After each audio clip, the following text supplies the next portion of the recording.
Atëherë përshëndetje, besoj se mund të fillojmë. Më shoh që dhe përkthimi është në rregull. Mirëdita, unë jam Lëvizja Pali, drejtori ekzekutiv i Lëvizjes Europiane në Shqipëri. Kam kënaqësi të hap këtë webinar të fundit të kësaj jave me temën të cilën kemi përzgjedhur pikërisht sa i takon çështjes së gender mainstreamit dhe fokusit që është në këtë webinar tek edukimi, tek arsimi i lartë dhe tek kërkimi shkencor. Pikërisht to tema të cilat janë me shumë interes për organizata të kërkimit apo think tank, siç është organizata jon, po ashtu dhe partnerët tanë të IPA, por besoj dhe për ju si pjesëmarrës, cilët vini po ashtu nga fusha të ndryshme të shoqërisë civile, të akademisë apo të profesioneve të lira, të cilat janë të interesuara mbi çështjet e kërkimit apo dhe të edukimit të nivelit të lartë, pra të arsimit universitar e mëtej. Të ftuar sipas dhe agjendës që kemi shpërndar gjatë regjistrimit që keni bërë për këtë webinar, kemi kënaqësinë të kemi Dia Anagnostou, e cila është eksperte në Universitetin e Pantheonit, eksperte për çështjet e drejtave të njerëzit dhe qeverisjes në nivel europian, e cila do trajtoj pikërisht këtë temë me kaq interes për ju. Do t'i kaloj fjalën duke falenderuar për përgjigjen pozitive të ftesës sonë dhe menjëherë po i kaloj fjalën për të vazhduar me prezantimin e saj, me pas me hapësirën ku do kemi mundësi së bashku të diskutojmë, të bëjmë pyetje mbi këtë temë me kaq interes. Fjala është për ju, zonja Anagnostou.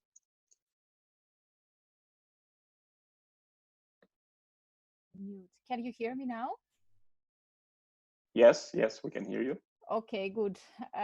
Sorry for the slight delay, but I was trying to connect. Good afternoon, everyone. I'm Dia Anagnostou. I guess I don't speak Albanian, so I didn't hear. I heard my name, so you probably said a few things about me. I am a senior research fellow at IPA and assistant professor of comparative politics at Pantheon University. I would like to thank the organizers for inviting me to speak to this seminar series on this topic, on the topic of EU gender equality policy, a topic that is on which I've done quite a bit of research and also I care very much about. Gender equality in the EU. I have some slides to show you. I don't know if they're already there or whether I should upload them. No, it's better for you to make it shared because it's much easier than for you to control it, the slides. Oh, okay. So bear with me just 1 minute Yes. So that I do it through share screen, right? Yes. Okay, let's see if it works.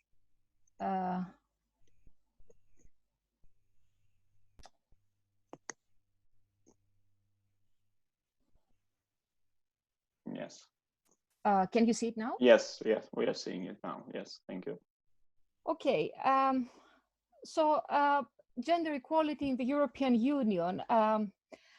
It's a bit of a paradox today to talk about gender equality in the European Union because, as we all know, the European Union was established as an economic entity, and it has remained until today largely as a common market and a monetary union. So what does gender equality have to do what does it have to do in the EU? The answer to this question is not obvious. So what I will do is I will give you a brief overview, not very brief, I think more than a brief overview of why and how the European Union developed a competence in the area of gender equality over time, from its origins in the 1950s until today. and why the gender equality became a core value of the European Union today. Secondly, I will talk a little bit about the basic concepts and policy approach, policy perspective of the European Union, how it seeks to tackle gender inequality, and will illustrate this briefly in the area of higher education and scientific research. And thirdly, I will just make some remarks on gender equality in the EU accession process. I know much less about this, but there are certain things that we do know from previous waves of enlargement. So the EU as a gender equality actor, why, how has it become such an actor? We go back, the origins are in the Treaty of Rome, actually, in an obscure article, Article 119 of the Treaty of Rome, which now has become Article 157 of the treaty today. This article says, states that member states must ensure that men and women receive equal pay for equal work. Curious how such an article made it in the Treaty of Rome in the 1950s. Well, the answer is that the logic was economic, and that's why it is specifically in the area of the labor market here. The logic was economic, and it was intended to curb unfair competition that could be created by existing wage disparities among different member states. And the French had pressured for this provision to be included in the Treaty of Rome, because France had already introduced equal pay legislation at the time, and it was concerned that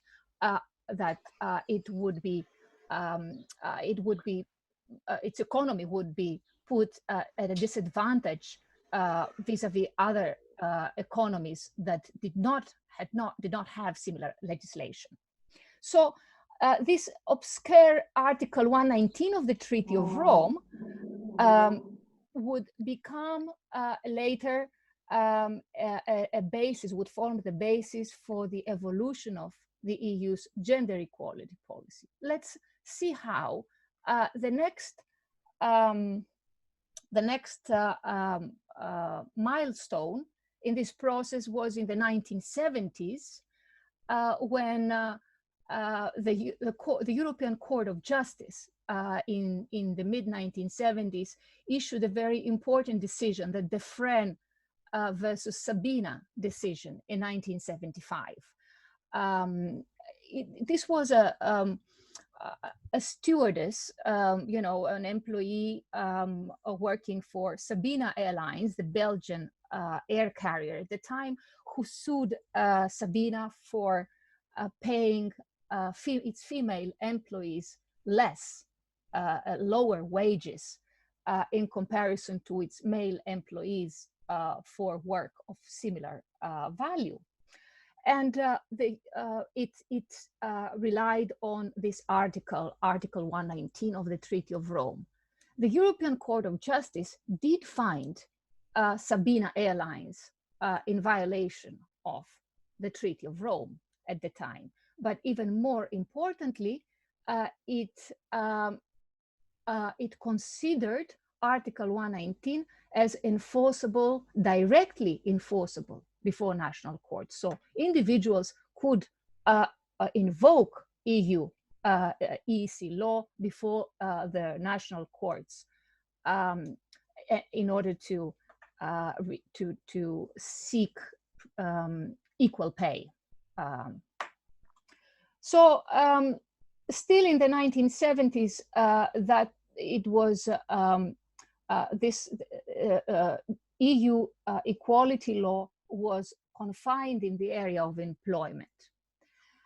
Now, over the next decades, in the 1990s and in the 2000s, the EU progressively, the EU's competence and legislation in the area of gender equality broadened and widened. It went beyond employment to provide protection against discrimination on grounds of gender, not only in the area of employment, but also in access to social services and to goods. You see here in this slide kind of an outline of the relevant legislation. I don't need to go through it.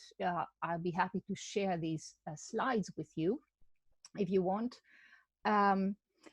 So in the 2000s, as you may know from other, if you have studied the European Union, by the 2000, the EU had introduced comprehensive legislation prohibiting discrimination on grounds of gender, as well as on some other grounds like ethnic origin, religion, sexual orientation, age, and disability. And this legislation for the other grounds was modeled on the initial ground, which was gender. So now I'll just say, I'll briefly talk about the Amsterdam Treaty, because the Amsterdam Treaty was a watershed in the evolution of the EU gender equality law and policy. It marked a new stage in a number of grounds.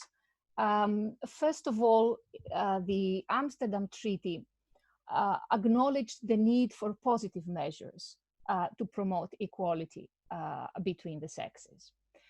And it also introduced a mainstreaming principle. And I will next explain what the mainstreaming principle is. Amsterdam and then Lisbon, of course, and the Charter of Fundamental Rights in Lisbon, Amsterdam, Lisbon, and in the Charter of Fundamental Rights, all these consolidated all the developments, the preceding developments in the case law and in the legislation of the EU. And with Amsterdam and Lisbon, the EU espoused, endorsed gender equality as a core value, as a fundamental value. So from the 1950s and through the 2000s, this is a very interesting story of the EU becoming, how the EU became an important actor in the area of gender equality. Now, this did not happen in a vacuum, you know, and it was not an initiative of EU institutions like the European Commission or the Court of Justice, but it very much happened in response to processes of mobilization that took place. I told you about the Defren versus the Sabina case in the Court of Justice. That was that case was an instance, an example of legal mobilization by activist lawyers at the time, who saw, who were lawyers. They were aware of the EC law at the time, and who were driven and who saw the potential of using that provision to develop a more comprehensive policy. So, you know, we see also processes of mobilization in the 1990s and in the 2000s. So you know, this all happened in response very much to organizations, national organizations, women's rights organizations at the national level, and transnational organizations pressuring EU institutions, the court, the European Commission, to take on more responsibility and to adopt more binding and more effective legislation.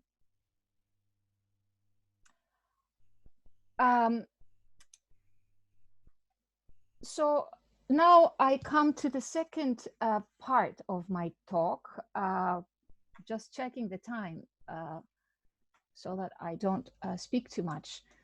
Now let's look at some concepts and the main policy approach now of the EU in the area of gender equality.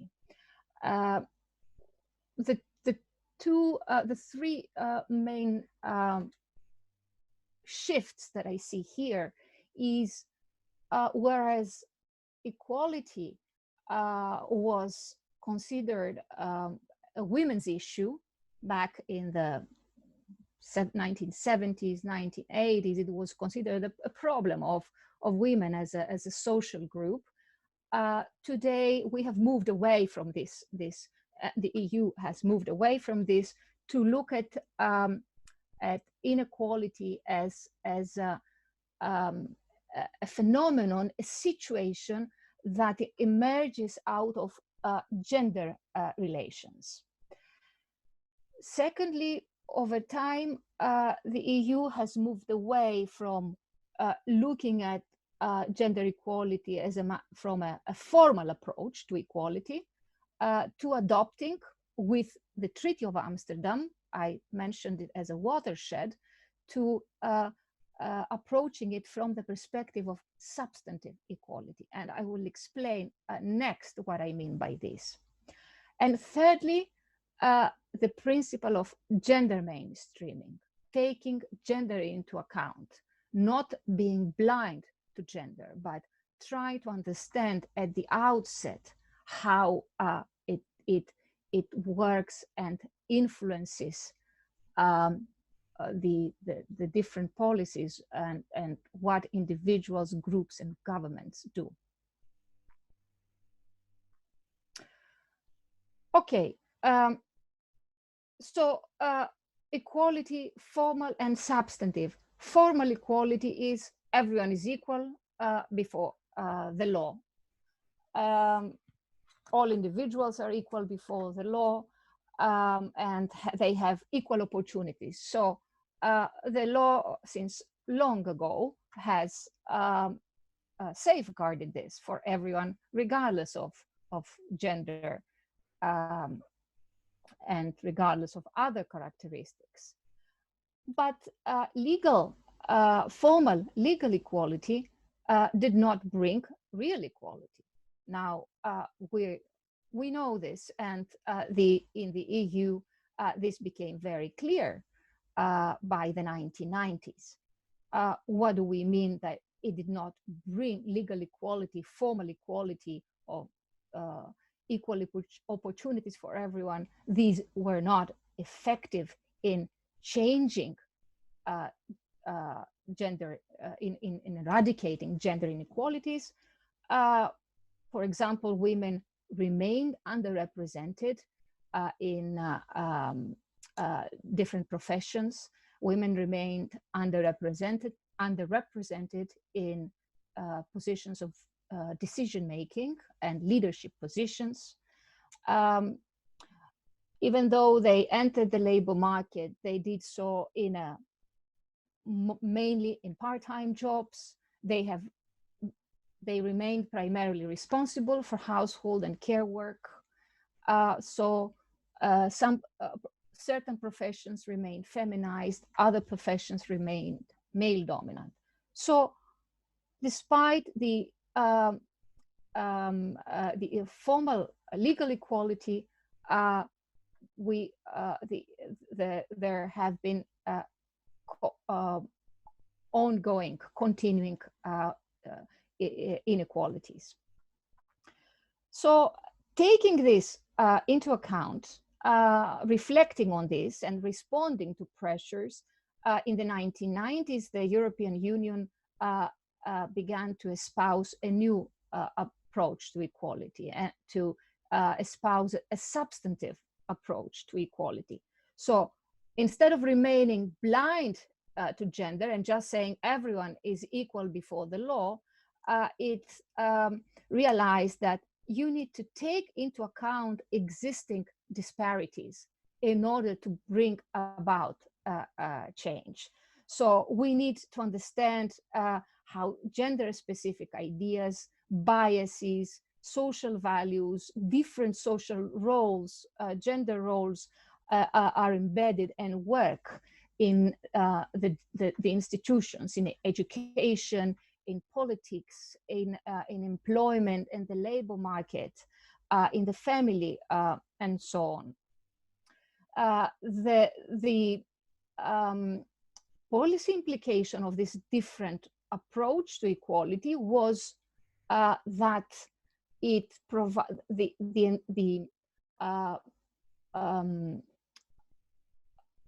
the acceptance of substantive equality, employing a substantive equality approach, provided a justification for positive measures to tackle gender inequalities. You know, positive measures like quotas or other forms of affirmative action. And so that was an important shift from the Amsterdam Treaty to this day.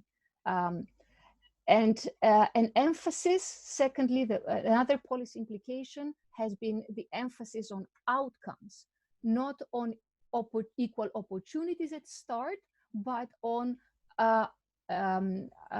equal outcomes, whether policies can achieve equal outcomes rather than just merely ensure equal opportunities.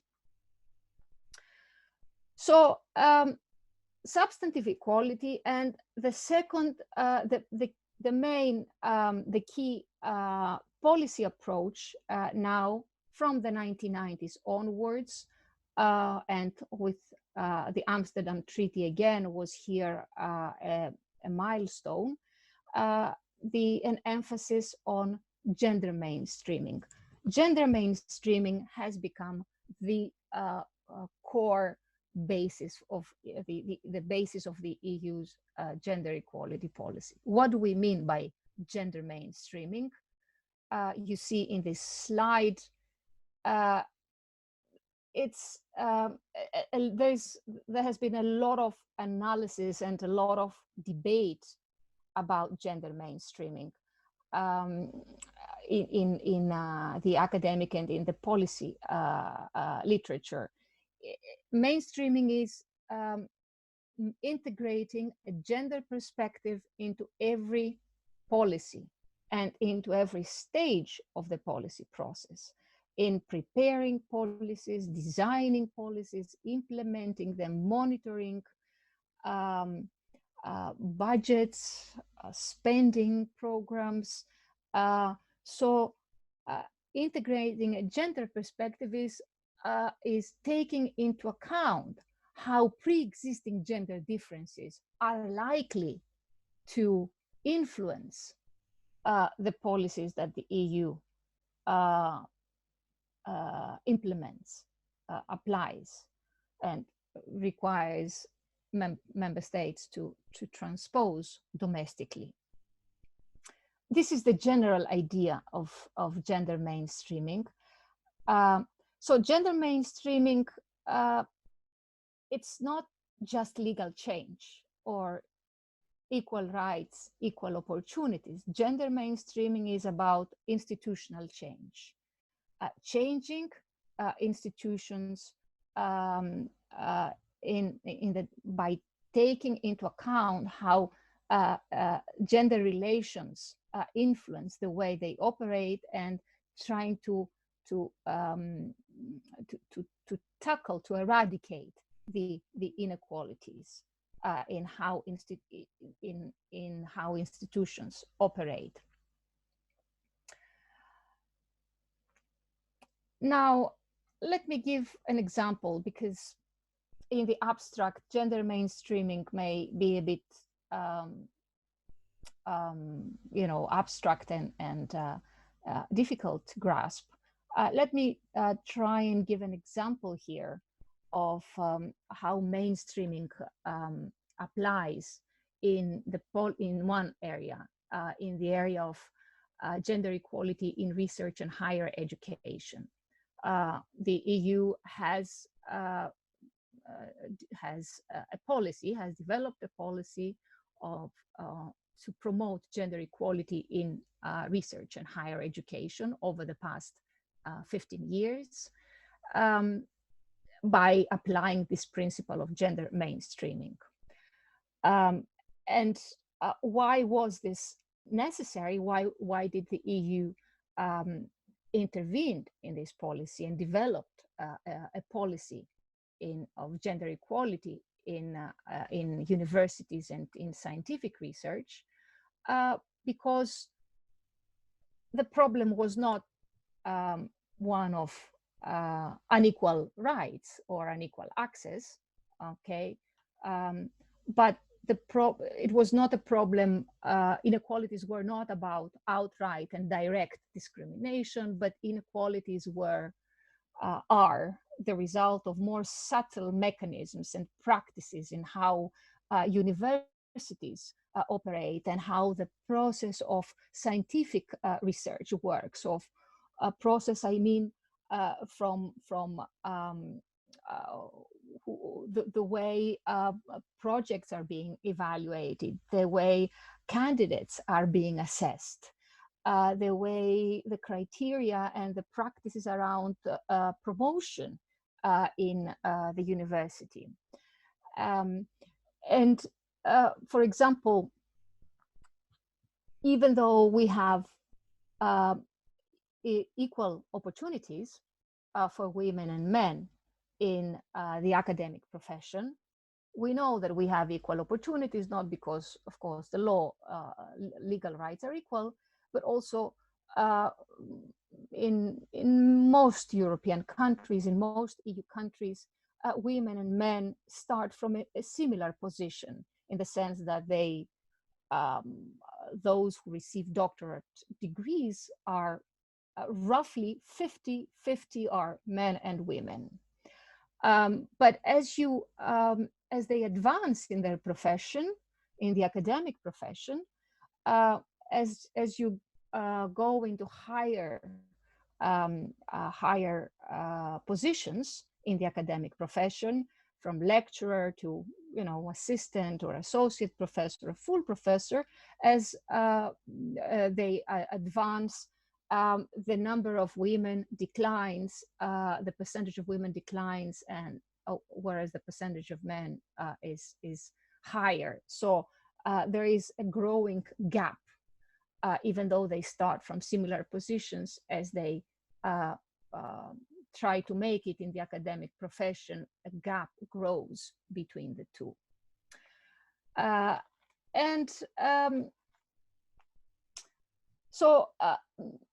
This is an example of what are the factors that produce this disparity. The EU policy in this area has applied the principle of mainstreaming. It doesn't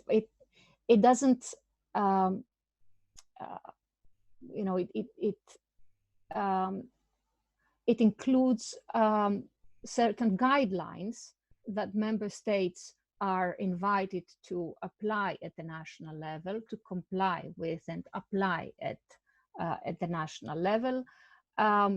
What are these some policy interventions here that member states selectively make? Data collection, for example. So the EU collects a lot of data in this area on gender inequalities in universities, in leadership positions, in top management positions, and in scientific research, scientific teams. So the EU collects a lot of data, and it also asks member states to do the same, to collect data. And in this way, with data, they monitor the situation, and they also take it into account in designing policies in higher education. Another soft tool that the EU promotes is gender equality plans. So it encourages member states and universities and research organizations, including ELIAMEP. We have done this to adopt gender equality plans and mainstream gender in our internal operation. Take it into account, collect data, try to tackle disparities, like increase the women's representation in decision-making bodies where they tend to be very underrepresented. And the argument, the broad argument here is why do we have to do this? We do this. It's about social justice. It's about a more equal society, of course, but it's also, there is an economic rationale for this. Greater inclusiveness, greater equality means greater competitiveness, better science, more reliable scientific production, knowledge production.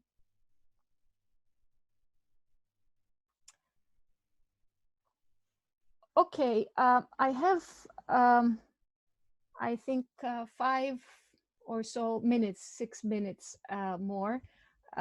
So I will now come to the third part of my presentation to say a few things about gender equality, the EU's gender equality policy in the context of accession. We know, you probably know that gender equality forms part of the accession conditions with which candidates from the Western Balkans have to comply. The same was the case with the previous enlargement wave in the 2000s. In the frame of the accession process, candidate states have to adopt or to amend their national legislation, to elaborate national strategies and action plans, and to establish institutional mechanisms to promote gender equality.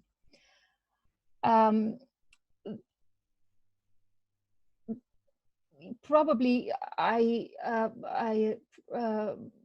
suppose you are all from different countries, so you probably know more about what each country has done in the frame of the accession process. I can only say I can make a few broad observations here. The EU monitors harmonization of national legislation with the EU acquis, including in the area of gender equality. There are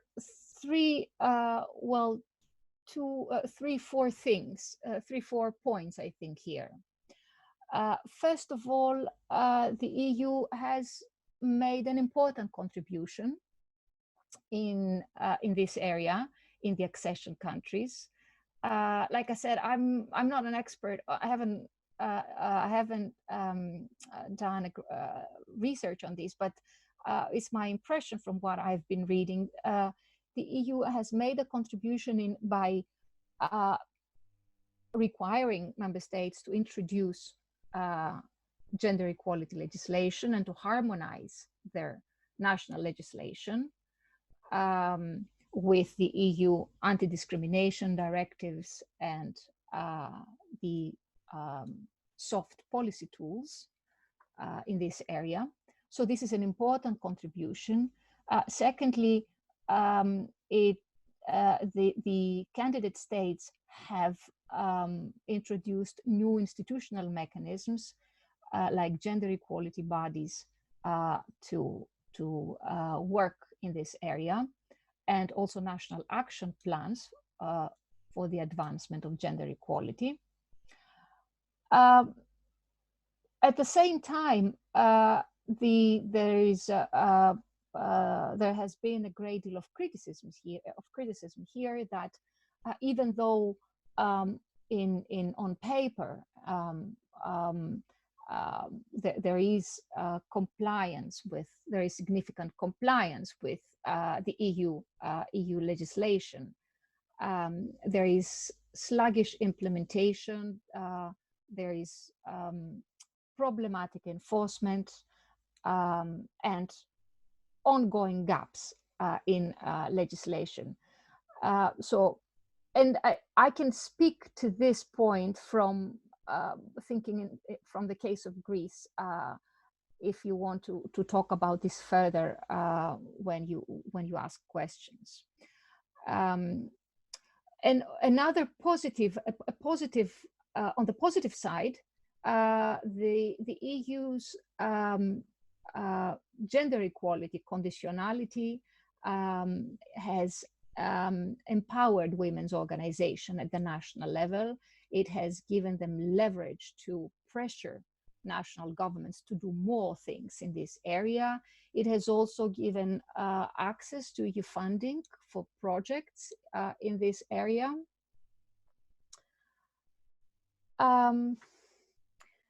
So these are some observations about gender equality in the EU accession process. Some of these criticisms had already been heard in the earlier wave of enlargement in 2004, when again gender equality was a condition in the accession process, but most of the countries, the East European countries, implemented or sought to transpose EU anti-discrimination legislation by taking a minimalist approach to it. So there had been a lot of criticism at the time. I think I can stop here. I have 45 minutes that I speak, and I will be happy to discuss and take questions if you have. Thank you. Thanks a lot for your presentation. It was really interesting to us, especially because sometimes we lose the real meaning of the words. Gender mainstreaming, it's very popular, let's say, but now it was very clear what does it mean and how it affects different policies and institutions. So thank you for that. We also, it's interesting the part of the data on academia. We have a situation here in Albania that if we see the figures, a lot of women work in academia. So it's they are in big numbers more than men. But when we see the top of the pyramid of the power, let's say from rectors or deans, we see it's contrary. It's mostly men, and it's a direct indication that there is something going wrong in the career system of the academia. So it was very interesting. Now the floor is open for questions. You can, for all participants, they can write in the chat or take the floor. We'll have simultaneous interpretation also from Albanian to English.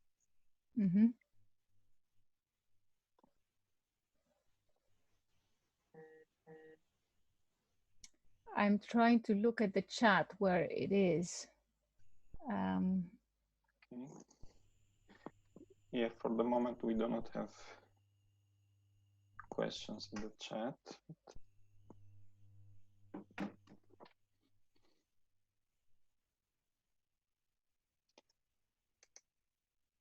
Well, as we start receiving questions, maybe I will start with one. As you mentioned before, something about the situation in Greece, being for a long time now a new member state.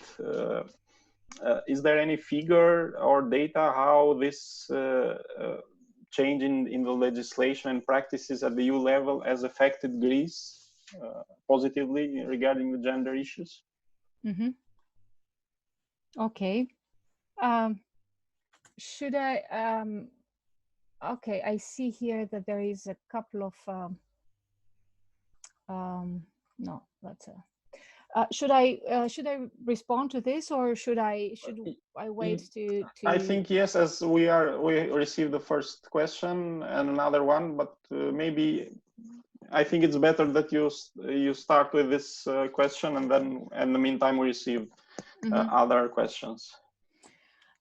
Well, in Greece, you know, Greece became a member of the European Union in 1981. There was the conditions for becoming a member, a full member at the time, were very different. They were not as demanding, even though the EU had a basic had adopted in the 1970s two directives in sex equality in the labor market and equality between men and women.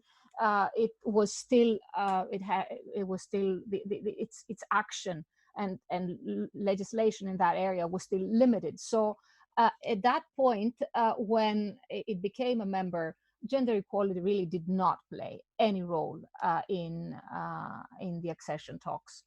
But later on, in the 1990s, especially around the Amsterdam Treaty and with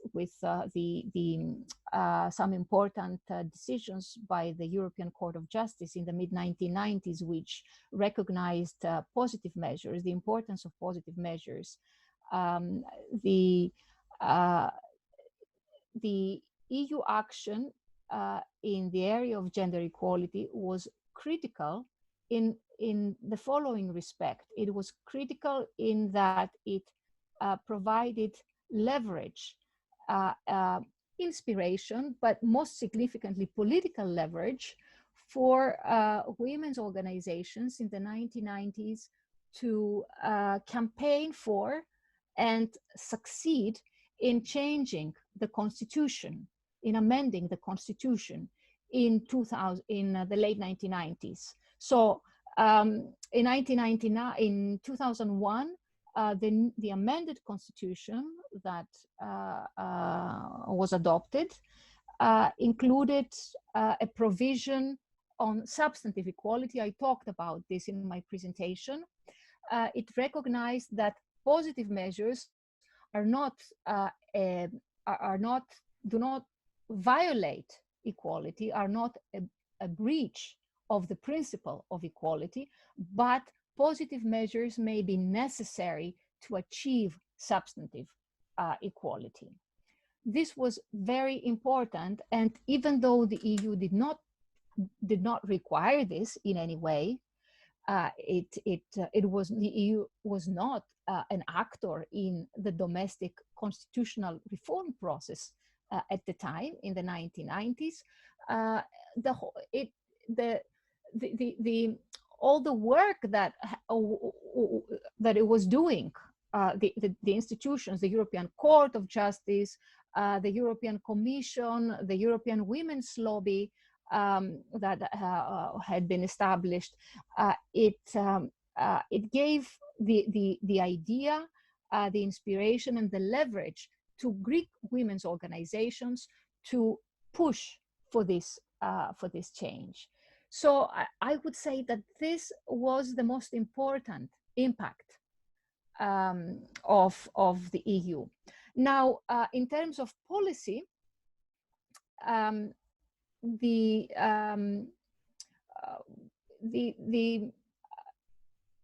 in terms of gender equality policies in different sectors, including in the area of higher education and scientific research, which I talked about, Greece is not it has harmonized its policy documents and its laws with EU legislation, but there are still a lot of problems when it comes to implementation.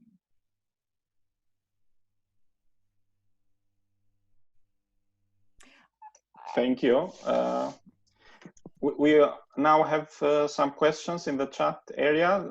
The Albanian ones will be translated to you, so please choose the English channel in the interpretation button below.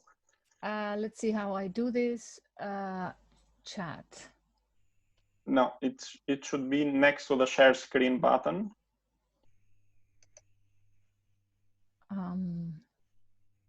It's interpretation.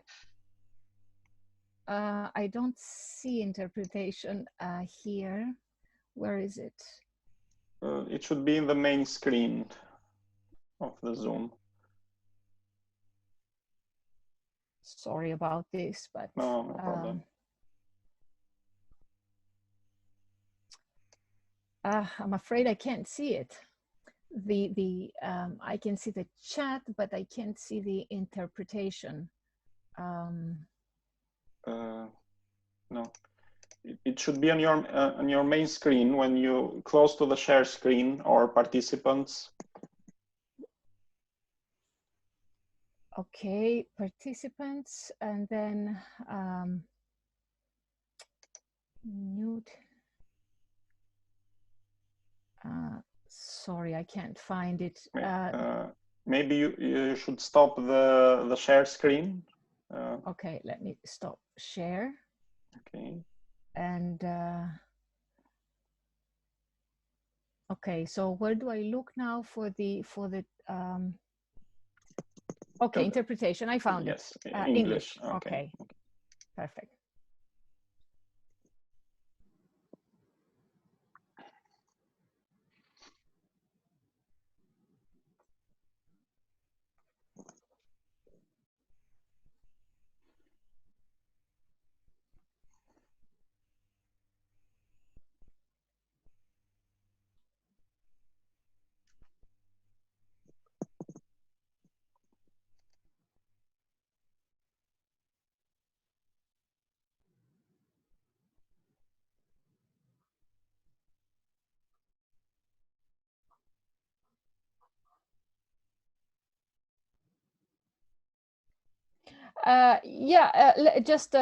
So the question is about the pay gap, the persistent pay gap, right?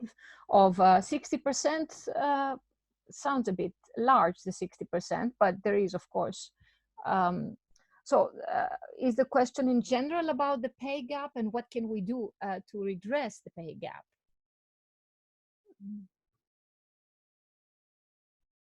Yes, if you can.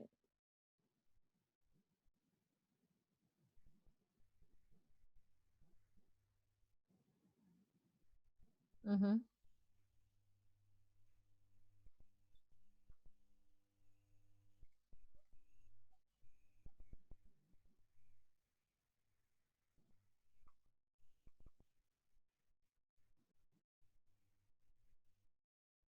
Mm-hmm.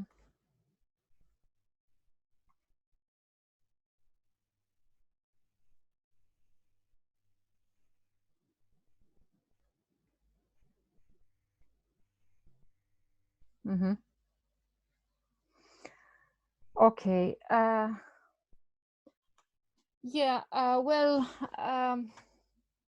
mean, part of the problem in redressing the pay gap, as I understand it, is it's a very elusive problem, because the pay gap is not the result of direct discrimination.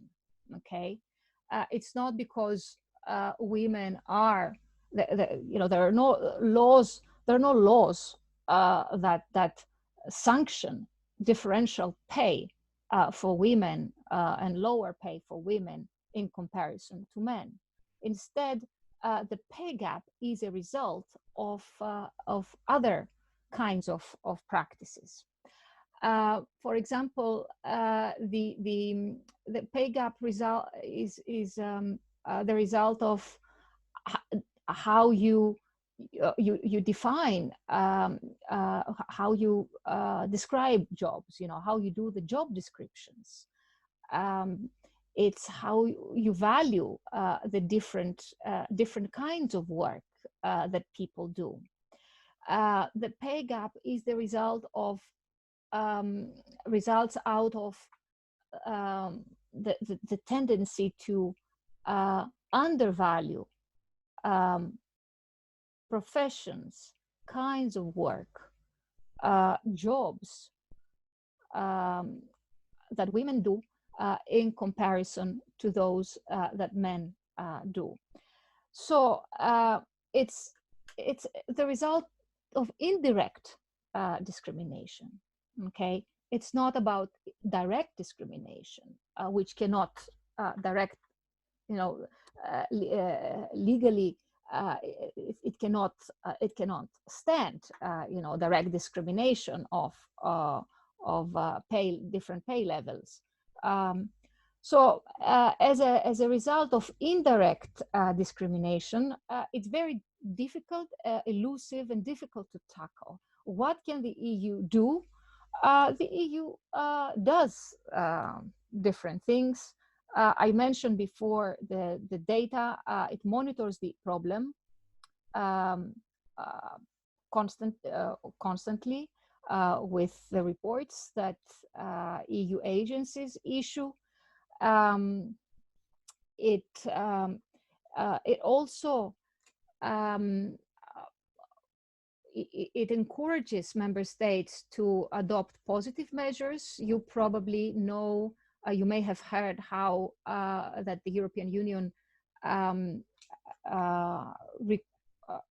it doesn't require, but it encourages companies, private companies, to adopt quotas, gender quotas, in their their board, in top management positions, and also in the board of directors of different companies. The assumption here is if you have more women in positions of power, that this will at some point result in greater equality in the area of employment. I also forgot to mention that the pay gap is also a result of the fact that the majority of women in paid employment are in part-time employment. Now, this, of course, is closely linked to the division, to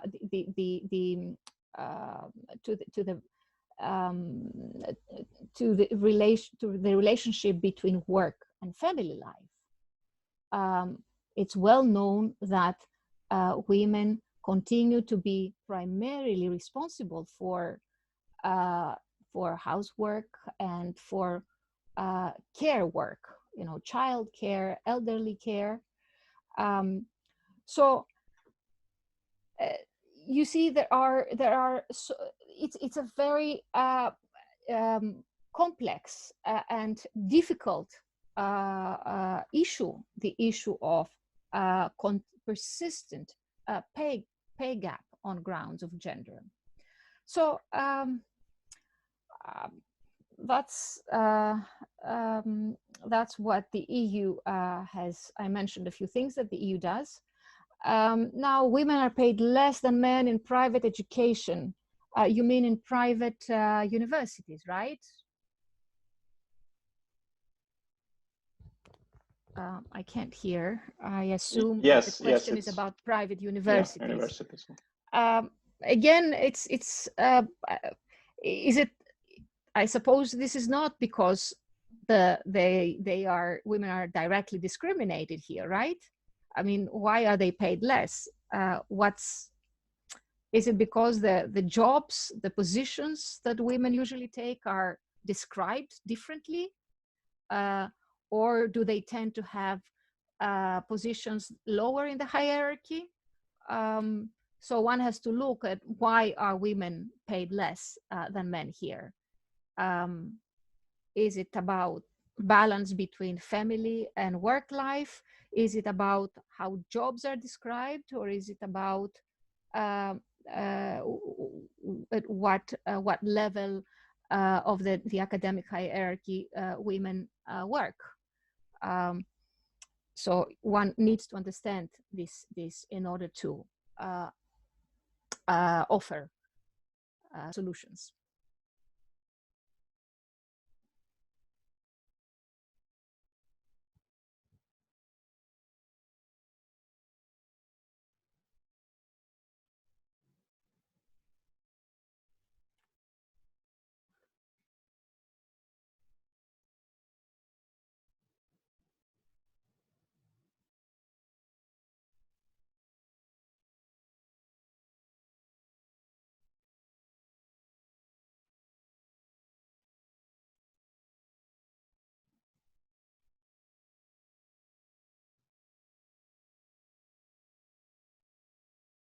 Mm-hmm. Mm-hmm. Okay. I'm not sure about the EU figures. There is a lot of data, and I would suggest to look at the SHE figures. This is an annual or biannual report that the European Commission publishes that has lots of data on university students, or academic personnel, research projects. I would recommend taking a look into these reports, the SHE figures, SHE with capital letters. I think the latest one is from 2018. Now I can only guess here. I can, in answering this question, 60 to 70% of university students are girls, are female. Yes, in some areas. It depends which area you're looking at. This is probably the case in humanities, less so in social sciences. And not the case. This is probably not the case in the STEM area: science, technology, mathematics, and engineering. So that varies. But even if you take into account these differences, the differences between the different disciplines and subjects, university girls are 50% at least, probably slightly more than 50% of university students. This is true. This is still not translated in employability, if I can interpret this question, that if by that you mean that women make up this percentage, the 50-50, or women 55 or 52 and men 48 or so university graduates. When you go to the labor market, women are less than 40 or 30% of paid employees in the labor market, whereas men are clearly well above 50% of paid employees. Why this doesn't translate? Well, it's again another argument here about the need to take into account differences, gender differences, and gender differences. I don't mean I don't mean this in an essentialist way. Gender differences are socially constructed; they're not biologically determined. So we need to take into account socially constructed gender differences. The fact that I already mentioned it again, that girls, young women are, the social expectations the responsibilities that are assigned to them by dominant social values they tend to put the emphasis on women being primarily responsible for caring for the family, for having children, so this certainly is one kind of barrier in working in an uninterrupted fashion in the labor market. But there are other factors as well. Some I already mentioned when I talked about the university, about why women are less likely to be promoted in higher university positions.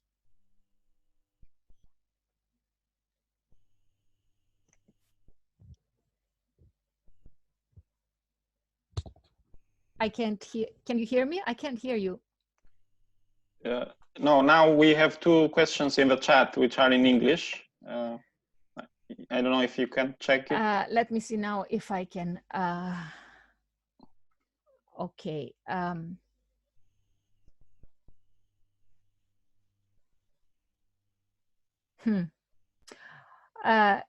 So how can women in academia tackle the subtle mechanisms and implicit assumptions that perpetuate gender inequality in decision-making in higher education without being perceived as too angry or too aggressive?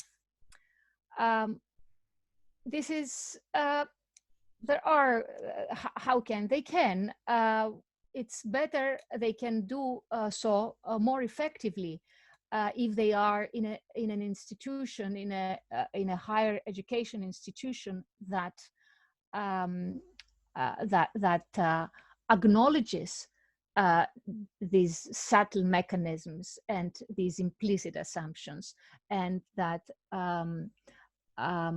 tries to take these into account and to eradicate the biases. So definitely women can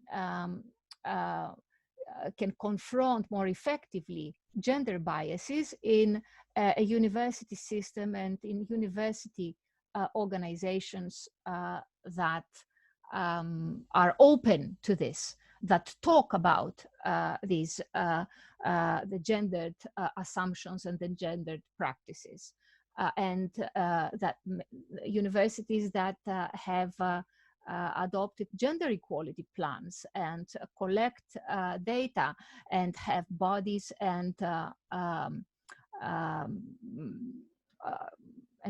that have bodies and rules that enable women to do this. Now, how they can do this without being perceived as too angry or too aggressive, I'm not sure. But here is the awareness, the strength of awareness, and the sense of empowerment that individuals bring into their working environments.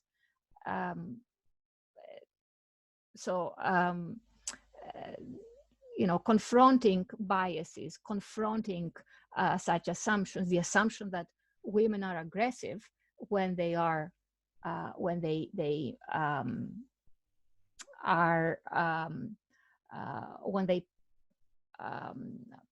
demand equal recognition, when they are competitive. This assumption is very common, that they are perceived as being aggressive. Again, this is it's both. It has to do with the empowered and aware and driven individual on the one hand, but more important, I think, it requires an organizational environment that is open and is open to this and gives the tools to do this, and recognizes inequalities and sets their elimination, their eradication as one of its central organizational goals. I'm not, now another question is, it was, should I read it aloud? Yes, please. It was very interesting hearing about the European Union policy on gender equality, but I think this issue can't be solved or at least softened just by actions of the high level of decision makers. What can smaller institutions or even individuals do to contribute in order to improve the situation on gender equality? Well, smaller institutions. I mentioned the leverage, you know, leveraging the tools that the EU provides, and international law, you know, the norms and the conventions in international law, like the CEDAW Convention of the United Nations. But the EU is more, of course, is more relevant and much closer. So I think here leveraging is really important. Invoking, appealing, and also using the tools that EU law and policy has, including the funding tools. An example here that I can give you from my organization, from Eliamet, which is a small research, non-profit research organization, non-state, which we received funding from a Horizon project about 3 years ago to formulate and adopt a gender equality plan, which we did with the assistance of other universities, with an Austrian partner who had experience in this.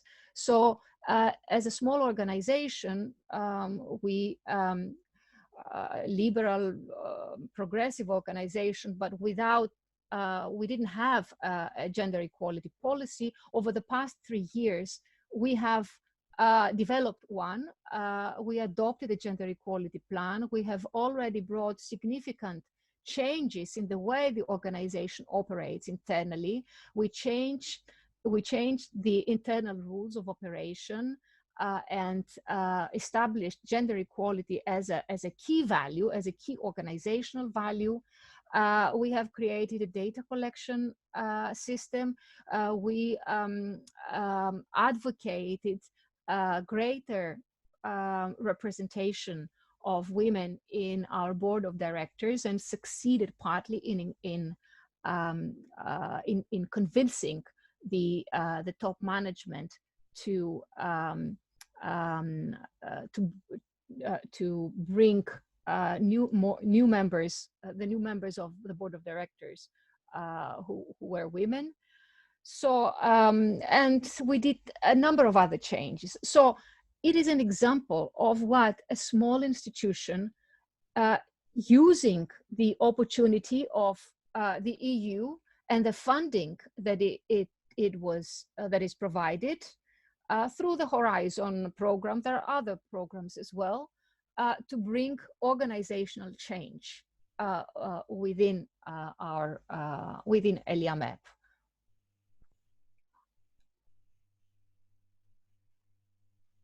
Of course, it's not high level of decision makers do not bring this kind of change. You need the motivation and the mobilization from from the bottom to bring even small changes like this at the level of an organization or at the level of a university. Now at Eliamet, we are also trying to promote this this tool, the gender equality plans, to promote this to other universities around Greece and to other research organizations, trying to persuade them and motivate them to do the same, to seek funding and to pursue gender equality plans.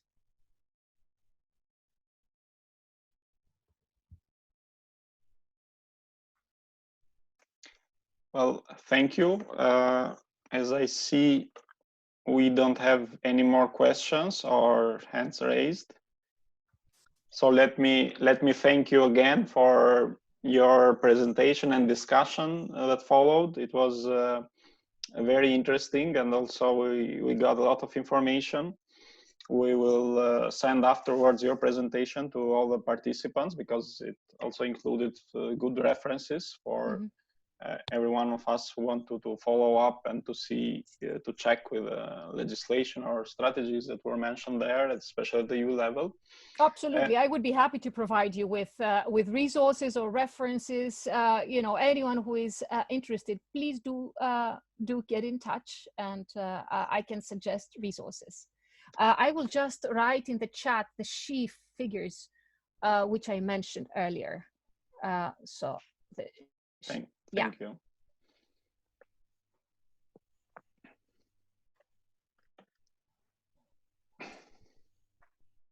Okay.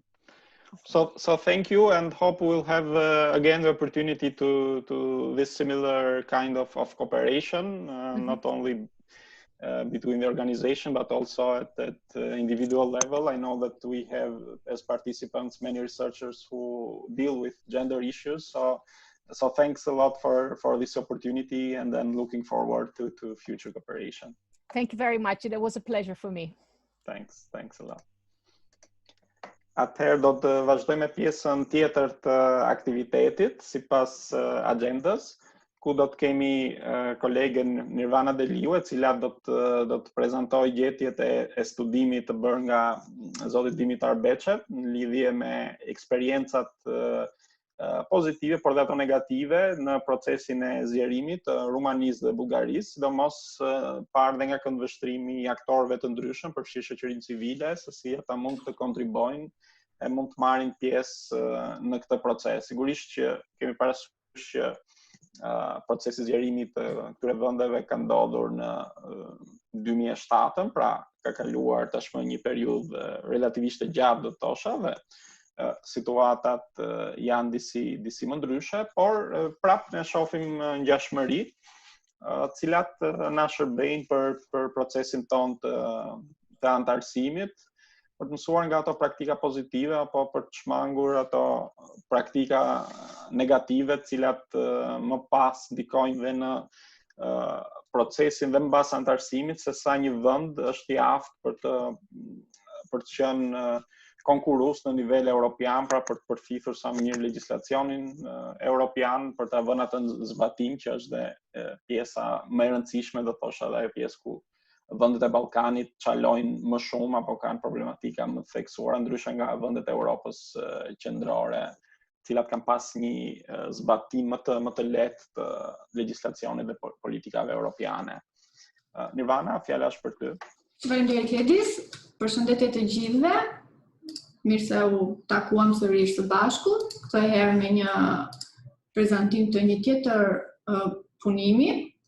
E bëra share screen punimit të ditës së sotme, siç e patë Gledisi, pra me fokus prezantimin e realizuar nga zoti Dimitar Beçe, i cili kemi pasur dhe kënaqësinë të ishte njëri prej folësve të këtyre webinarëve, dhe i foli normalisht për këtë antarësim dhe për ato se çfarë neve mund të mësojmë si vend që po aspirojmë integrimin në Bashkimin Europian. Si fillim, bëjmë një histori të shkurtër të se si ka qenë rrugtimi i Rumanisë dhe Bullgarisë për të antarësuar në Bashkimin Europian, të dy vende që janë deri diku me një histori të ngjashme me gjitha vendet e tjera të Ballkanit Perëndimor, por që patën një rrugë më të suksesshme dhe arritën të antarësoheshin që në 2007 në Bashkimin Europian. Siç e shikojmë, periudha e negociatave për të dyja vendet ka zgjatur për rreth 4 vite, pra nga viti 2000 deri në vitin 2004, një vit më vonë pas përfundimit me sukses të negociatave arrin të firmosin traktatin e antarësimit, dhe 2 vite më vonë, pra pati një periudhë prej 2 vitesh, ata u antarësuan zyrtarisht në Bashkimin Europian. Por edhe pse Rumania dhe Bullgaria janë sot vende të Bashkimit Europian, nuk duhet harruar apo duhet pasur gjithmonë në konsiderat që në fakt ato ende nuk janë pjesë e Schengenit dhe nuk janë ende pjesë e eurozonës. Për Bullgarinë ka një lajm të mirë në fakt në korrik të 2020, vetëm disa ditë më parë, arriti të futej në ERM2, që është mekanizmi për rregullimin dhe kontrollin e euros, është një hap fakt shumë i rëndësishëm që Bullgaria bën për të vazhduar më tej futje në eurozonë. Gjithashtu është futur pra dhe në bashkimin bankar vetëm disa ditë më përpara, duke patur pra një lloj progresi në këtë drejtim. Por ende ato nuk janë pjesë as e Schengenit dhe as eurozonës. Pra autorin, arsyeja kryesore pse nuk është realizuar kjo gjë ende, pra që Rumania dhe Bullgaria nuk janë pjesë e të gjitha atyre përfitimeve dhe mekanizmave që BE-ja ka për vendet e saj anëtare, është se vazhdon të jenë problematike si mosarritja e standardeve të vendosura, ashtu edhe fakti që nuk flasim ende për një demokraci të konsoliduar, akoma ka raste të korrupsionit apo të kapjes së shtetit. Dhe ende sot, do të janë vende të BE-s, ato nuk quhen demokraci të konsoliduara. Për këtë, me që vetëm disa javë më përpara Freedom House, raporti Freedom House Nations in Transit u bë publik në vitin 2020, unë mendova se ishte interesante që shikonin që si realisht është statusi i demokracisë për Bullgarinë dhe Rumaninë. Po të shikoni, aty jemi edhe ne dhe gjithë rajoni i Ballkanit Perëndimor që jemi me ngjyrë të verdh, pra një regjim ose tranziti ose hibrid, ndërkohë të dyja vendet, Rumania dhe Bullgaria janë me ngjyrë jeshile, por jo me jeshile të mbyllur që nuk kuptojnë demokraci të konsoliduar, por me jeshilen e hapur që është fakti që jep në statusin e një demokracie gjysmë të konsoliduar. Dhe janë para shumë në shifrat 57, Rumania në 57 dhe Bullgaria në 58.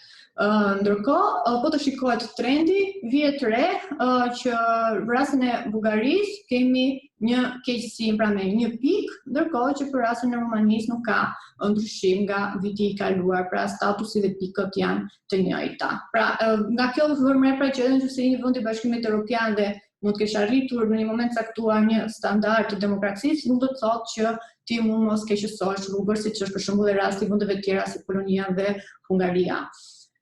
Gjithsesi, ajo që është e rëndësishme të theksohet është që rasti i Rumanisë dhe Bullgarisë është një rast i veçantë, pasi janë dy vende të cilat u bën pjesë anëtare të Bashkimit Europian pa i arritur në fakt ato standarde dhe ato kërkesa që Bashkimi Europian kërkonte në fakt. Kjo bëri të mundur pra që edhe pse më nënshkrua traktati anëtarësimit, ky traktat anëtarësimi erdhi me disa kushte, pra erdhi me disa klauzola sigurie për të monitoruar këto fusha të qeverisjes, të cilat Bullgaria dhe Rumania nuk kuptoheshin që nuk e kishin arritur ende standardet dhe kërkohej pra që të vazhdonte një monitorim i tyre. Kushtet këto fusha pra janë reforma në gjyqësor, reforma në administratën publike, lufta kundër korrupsionit dhe lufta kundër krimit organizuar. Besoj që janë shumë të njohura për ne, pasi mbeten edhe kushtet që BE kërkon edhe për ne gjithashtu që të realizojmë. Pra, ishin të vetme shtete që janë anëtarësuar duke pasur këto klauzola, dhe për këtë u krijua ai që njihet si mekanizmi i bashkëpunimit dhe i verifikimit, apo shkurtimisht SVM, i cili parashikohej që në fakt të ishte në fuqi deri në vitin 2019. Por në vazhdim do shikojmë se si ka shkuar procesi i SVM-s. Pra, për rastin e Bullgarisë dhe Rumanisë, faza e para anëtarësimit u do të zëvendësohej duke bërë që në fakt monitorimi i realizimit të standardeve të bëhej pasi këto dy vende të ishin pjesë e Bashkimit Europian. Për këtë arsye, në kuadër të SVM-s, Komisioni Europian do të monitoronte sa vendet po arrinin kushtet dhe standardet e vendosura dhe për këtë realizonte një raport të progresit, pra një raport të përvitshëm të progresit si për Bullgarinë dhe Rumaninë, duke theksuar arritjet, por edhe ku janë vështirësi dhe problematika që duhet të kiheshin parasysh. Komisioni Europian nuk ishte i vetëm në këtë proces, pasi normalisht të mbikëqyrje nga Këshilli nga njëra anë, por nga ana tjetër për çdo propozim dhe rekomandim që Komisioni jep, duhet që të marrë miratimin si të Parlamentit Evropian, ashtu edhe të Këshillit. Po ajo që u vëre është që në fakt nuk u realizua ndikimi që pritej me anë të këtij mekanizmi, pasi duke që incentivat apo vullneti apo motivimi i vendeve nuk ishte aq sa pritej, pra duke fakti që ato arritën anëtarësimin nuk ishin aq të motivuar që vazhdonin të arrinin standardet, pasi në fundi ata arritën atë që ata synonin, dhe për nga ana tjetër, ky mekanizëm deri diku ishte bërë një element që ata nuk donin që të ishte më në fuqi, pra nuk e donin më këtë monitorimin e përvitshëm që bëhen nga Bashkimi Europian.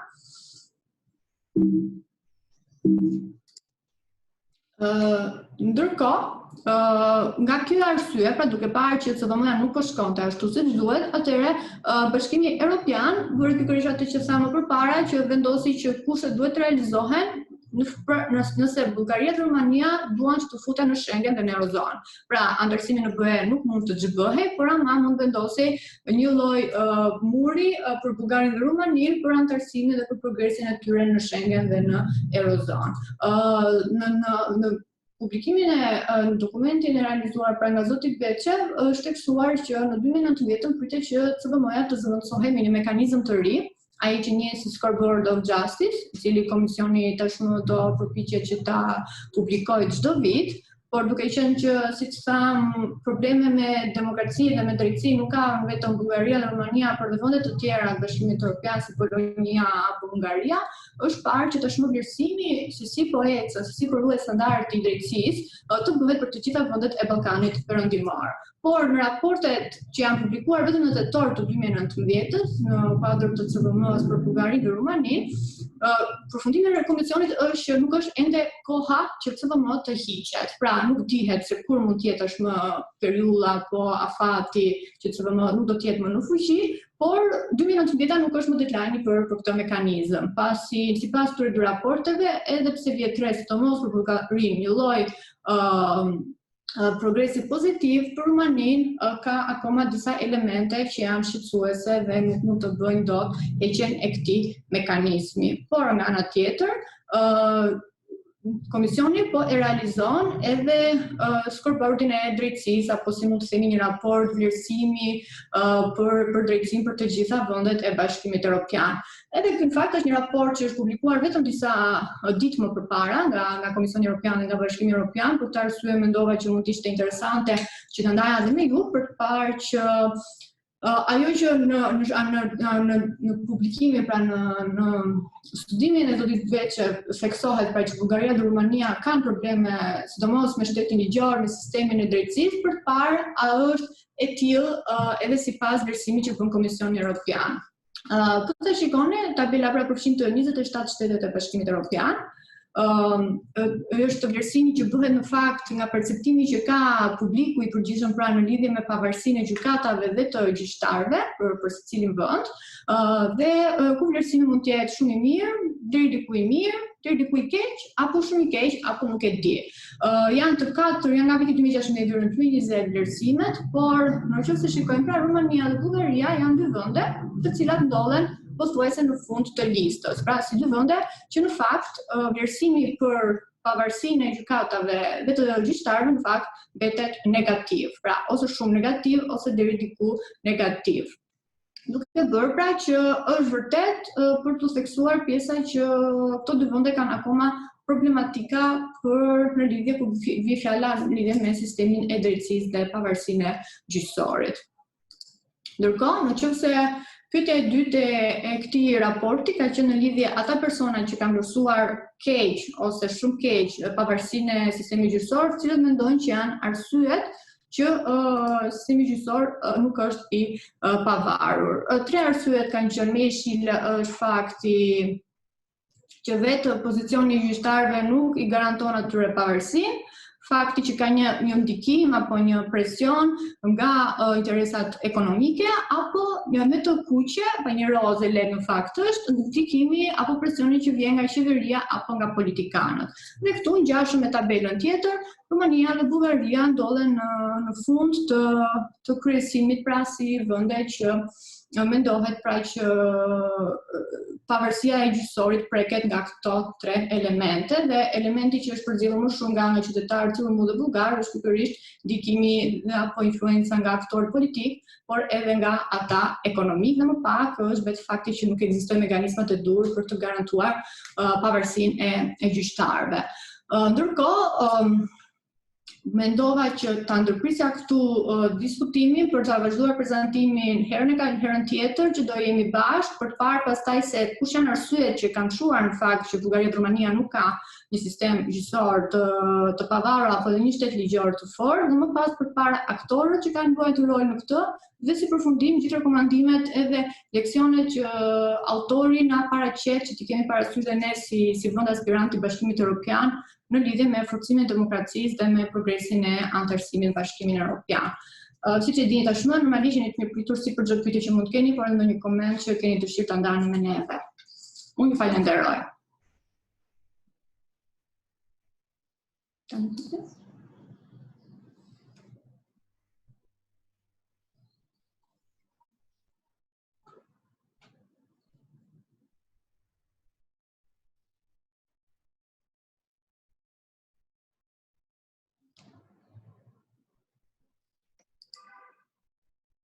Okej, atëherë me sa duket nuk ka pyetje apo diskutimet më teshme, mund ta mbyllim këtu këtë webinar të fundit të javës, dhe duke uruar një fundjavë të këndshme, ju riftojmë për aktivitetet 3 webinaret e javës së ardhshme. Do të ketë disa ndryshime në orare, pra disa prej tyre do të jenë paradite, 2 të fundit do jenë paradite në rreth orës 11, gjithsesi do ju lajmëroj me një email më të detajuar për regjistrimin për këto 3 webinare të ardhshme. Ju falenderoj edhe një herë për vëmendjen dhe për marrjen pjesë në diskutime.